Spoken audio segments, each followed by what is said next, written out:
There's a lot of distortion going on. People claiming that there is no genocide of Christians in the nation. Information with facts can never be thwarted. You see people buried in hundreds and you say there's no genocide. What a wicked set of people. Agreed, there are people killed in other places for other reasons, but this one is very clear, and gradually is eating down to the south, southwest, southeast, and many so-called leaders for their personal interests are claiming it's not true, selling out their faith if they have it at all. Jesus said, when I come, will I find the faith? And we are standing here to say to Jesus, the faith will keep standing. Raise your voice in a few seconds.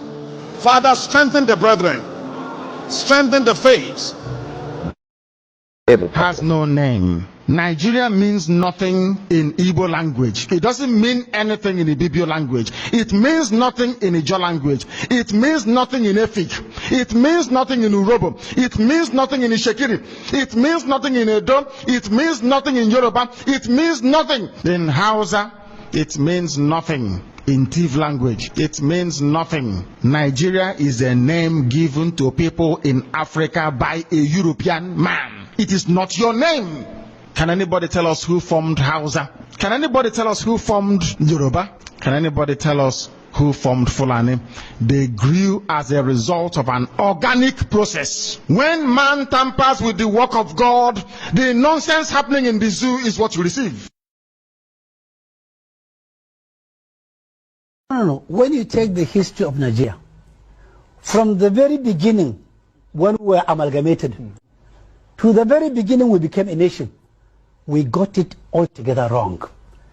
You bring in people of different culture, different beliefs, different socialization, different milieu, different outlooks, merge them together by force to form a nation. Yes. Thank you very much. Comes back to her because she said no other person. It is not possible. It's not possible. This persecution of the Igbo people, this orchestrated, almost global persecution of the people stops with me. It cannot happen.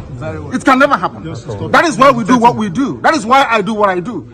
I am campaigning for the freedom of my people because of the persecution that we are facing. It's as simple as that. Nothing more, nothing less. Thank you very much. They are serving under their flag, one Nigeria, and the Arabic inscription, or should I say the motto of Ottoman Danfodio, to tell you how foolish Nigerians are.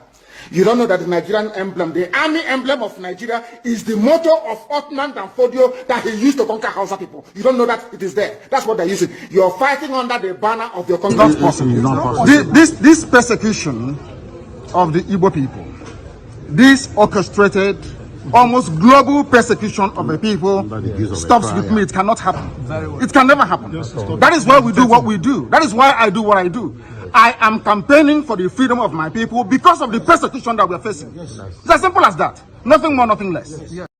The White House Post quotes President Trump's October 31, 2025, statement designating Nigeria a country of particular concern for religious freedom, citing thousands of Christians killed by radical Islamists and calling for immediate congressional investigation into the mass slaughter. This addresses documented persecution, with Open Doors reporting Nigeria accounts for nearly 70% of global Christian murders in 2024, over 4,000 deaths, primarily by Boko Haram and Fulani militants, displacing 5 million and destroying 9,100 churches. Reactions split along lines of support from U.S. conservatives like Senator Ted Cruz praising the action, Nigerian government denials of targeted genocide, and critics highlighting perceived U.S. inconsistencies in Middle East policies.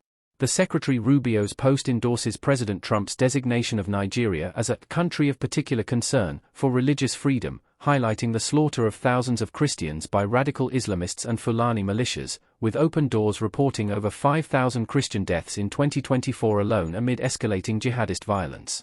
The statement references Trump's directive to Congress for investigation, potentially leading to U.S. sanctions or aid restrictions, as urged by Representative Riley Moore and Senator Ted Cruz, building on Nigeria's long-standing status as the global epicenter of Christian martyrdom per International Christian Concern data. Dear friends and lovers of freedom, welcome to Biafra Battle Cry TV, under the leadership of Mazi Nnamdi Kanu, IPOB leader. Be part of history, every voice matters. Watch as everyday Nigerians speak truth to power and rally behind the hashtag Free Nnamdi Kanu Now movement.